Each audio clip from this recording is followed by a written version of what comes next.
So in this video, I go about weathering this locomotive. Stick around and I'll show you exactly what I did.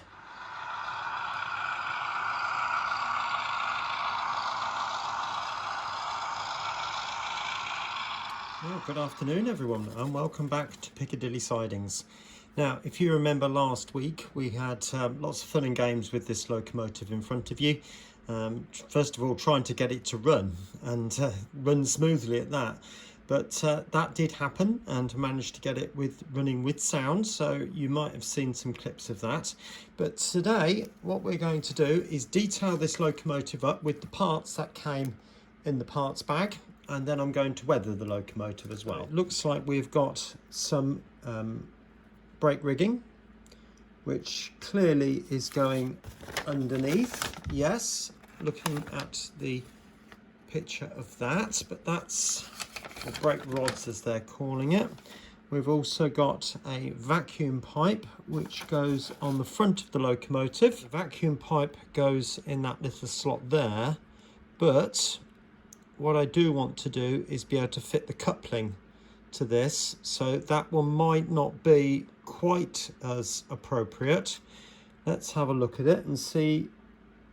Oh, it does stick down by the looks of things, so I'm not sure that one's going to work, but let's put it in the cradle, the coupling bar or the vacuum pipe. But it looks like we're going to struggle to fit both. Coupling that just goes in there like that. Yep, that's got it.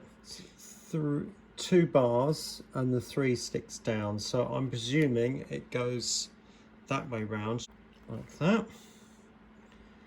And the other one, so they're both in now. Hopefully you can make those out like that. This part steps down slightly, and if you look at the picture there, it steps down, so that's got to go on that way, and it clips on that side, and this bit clips into it, so I've got to pull this piece back. That is quite a clever design, I have to say. And that clips in, and this one pulls back hopefully enough.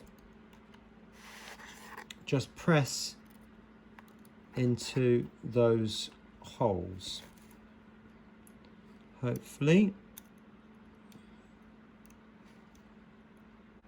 Right, what I've decided to do is I'm going to get the locomotive weathered first, and then we'll fit the coal afterwards, because I don't want to end up getting paint in the coal, because it certainly wouldn't have paint in the coal. It would be as black can be. So whereas the rest of the locomotive is going to go a sort of grey colour. So what I'm going to do first of all is look at some photographs of the real thing. Now, unfortunately, there is not a picture that I can find of 6145. There are photographs of the prairies in this livery, and there are many others of the prairie in the green livery of the varying types. So I can take inspiration from each of those photos and weather this accordingly. I'm not going to go overboard with it. I don't want it to look as if it's ready for the scrap heap by any means. I don't want it to look well used. I want it to look used. This part from here all the way around, excluding parts of the chimney, is a very matte dark grey, which is perfect for this anthracite colour, which I do tend to use for a dirty black colour. So I'm going to paint that chimney around like that. Now I am being careful, and it does look as if it goes over the banding, so I'm only going to show you a tiny little bit, and I'm going to do up and down strokes, because it is going to have an amount of pour off or run off. So everything I do, all my strokes are going to go down Now I am going to have to pick the locomotive up in a minute, so I'm only going to show you a little bit more on this bit, run around the other side and so on. Now it does go right to the very edge, and then we'll look at some other photographs shortly to see what it's like when it goes around the corner. Anyway, I'll get that done and I'll come back to you in a minute. Right, so I've just gone round the outside of that. Now there is a little bit around the chimney itself, so it's a little bit more sort of subtle, but not much, and a little bit over the bronzy bit.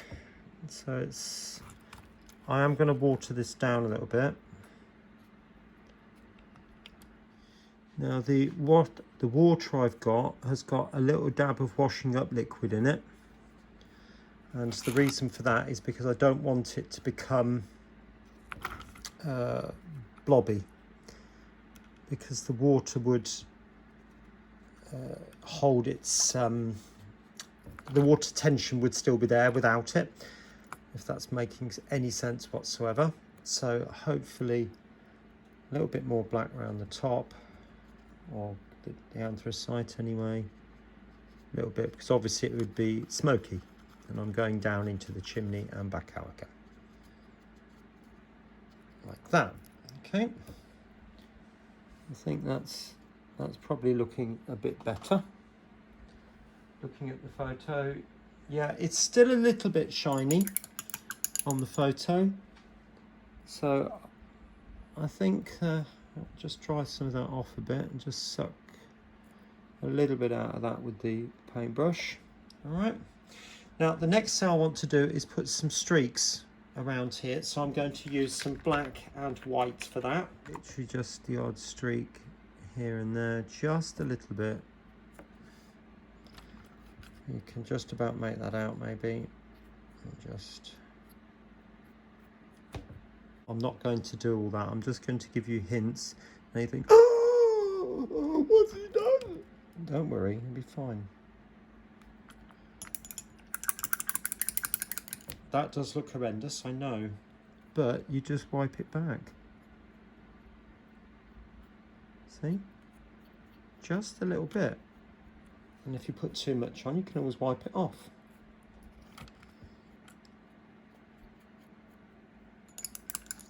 So I'm just put a little bit too much on there.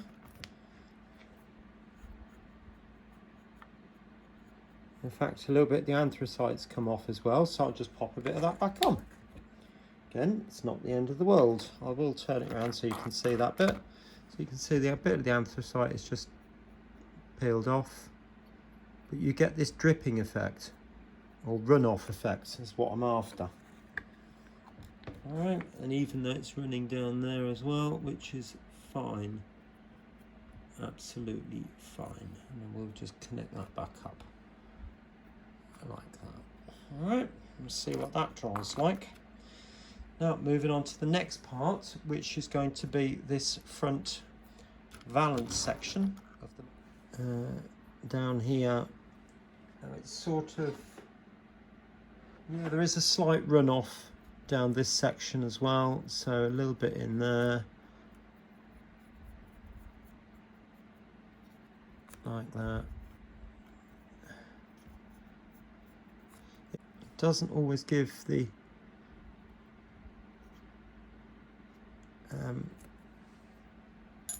it's not as it fades, is what I'm trying to say, and just a little bit of that up inside there, like that. So there's a little bit of different tones going on.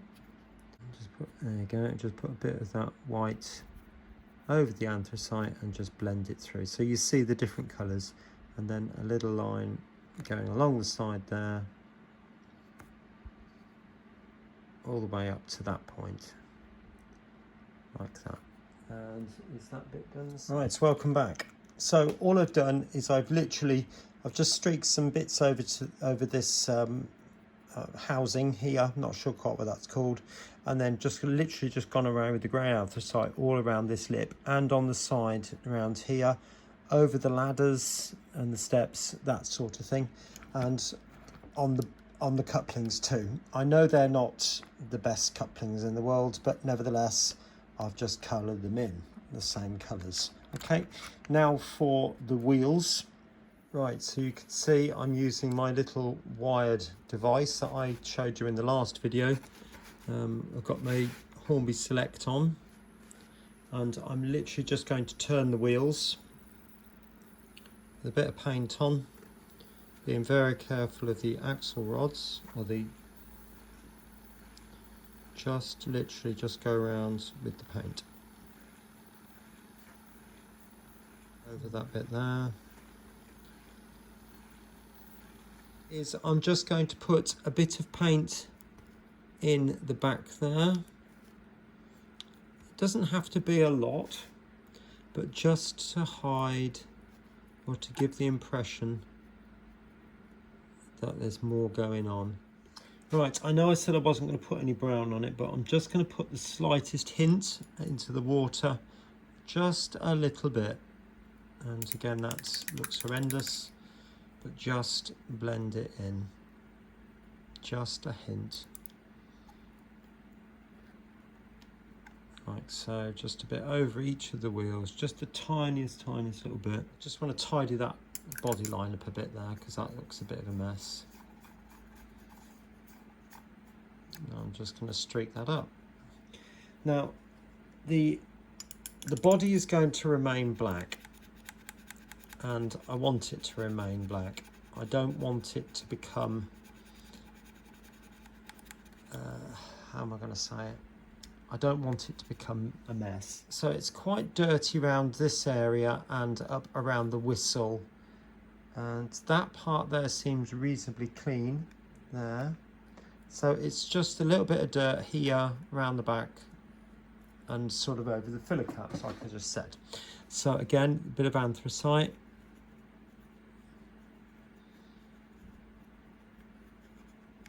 Just sort of blend it back a little bit.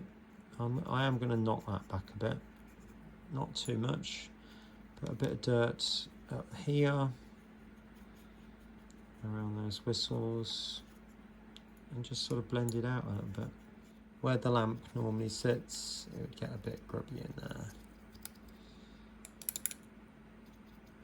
And looking at the back of the windows, again, just a little bit over that. Right, so onto the roof. I've just put a little bit on there, but it's literally just putting the anthracite in it and then just streak a bit.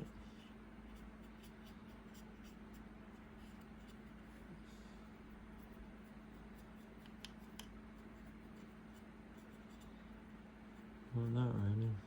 And just a quick blob like that. In fact, that's too much. Actually, I'm just going to do that and do that.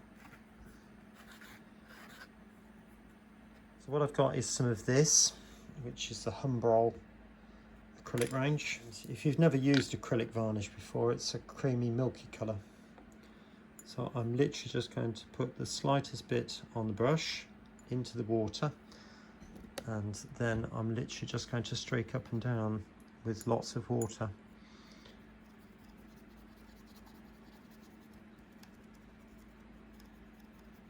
Like that.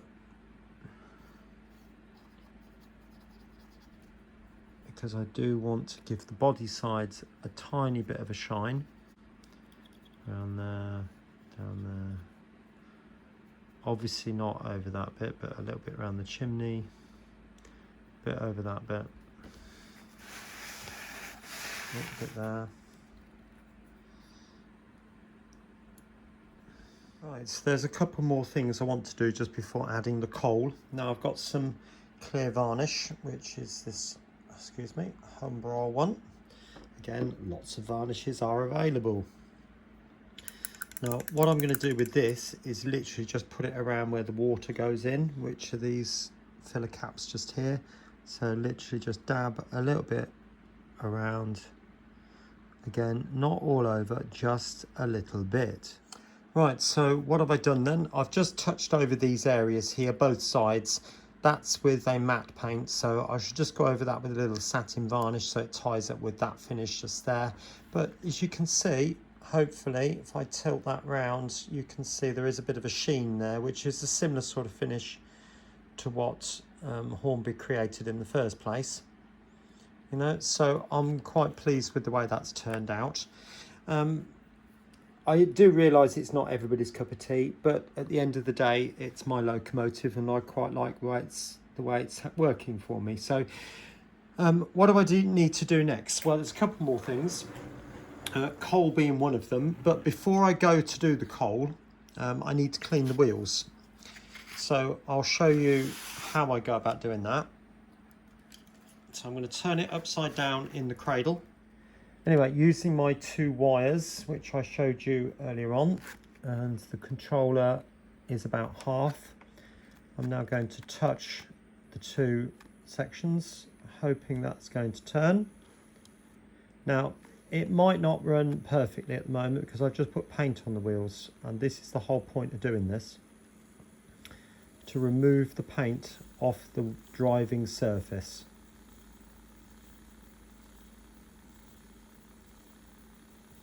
Now, the next stage now is to put the coal in.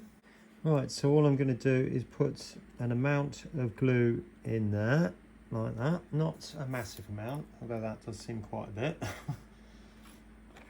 And then spread that around with the paintbrush. Getting down all into the little crevices. Now, I don't want it to be really thin, but on the other hand, I don't want it to be pooling in some ways, if you understand what I'm saying. Like that. So I'll just tip that up.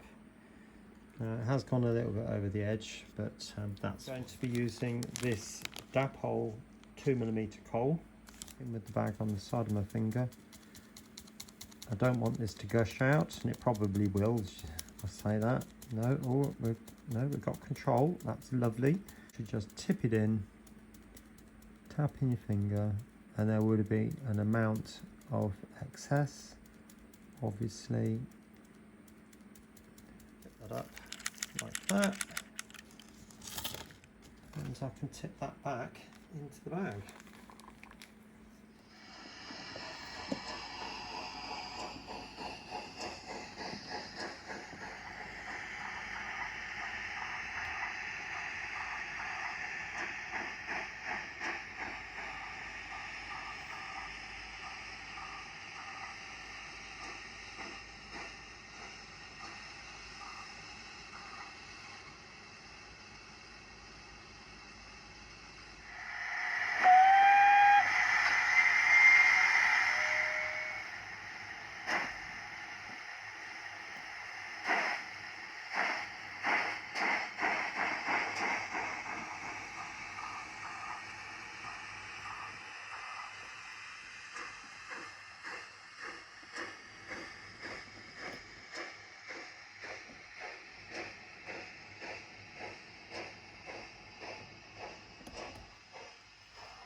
So there it is. Just give you a little look round. So you can see, although it's a little bit on the dark side there, I did dirty the wheels a little bit and the roof and a little bit on the top, because smoke would come and sort of gather on the top, but tried to keep the body sides a little bit clean. In fact, I did sort of clean them up a little bit after showing certain parts of it. I'll show you the other side.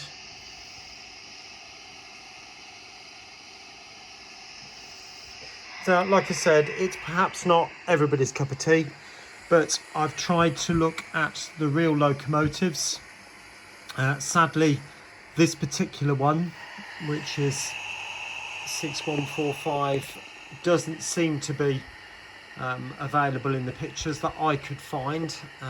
So I've had to sort of work out what the weathering's like from an assortment of other pictures. But yeah, I'm quite pleased with the way it's come out. I wanted this section here to look quite matte, and I think it does, because I think that part of the boiler gets quite hot by the sound of things, or the look of things. So it's had some Dapol coal put in there, as you probably saw in the video. Put a little bit of varnish around this area here to represent water spillage, that sort of thing. Okay, so that pretty much concludes this video. I hope you've enjoyed it, and I hope you enjoyed that little bit of running at the end there, and we'll come back again shortly with another video. So the top video will be the first one I did on this particular series, which was the actual reviewing of this model and the fun and games that we had over that. And the second one, I think, is going to be a recap on how I made that bridge. See you again soon. Bye for now.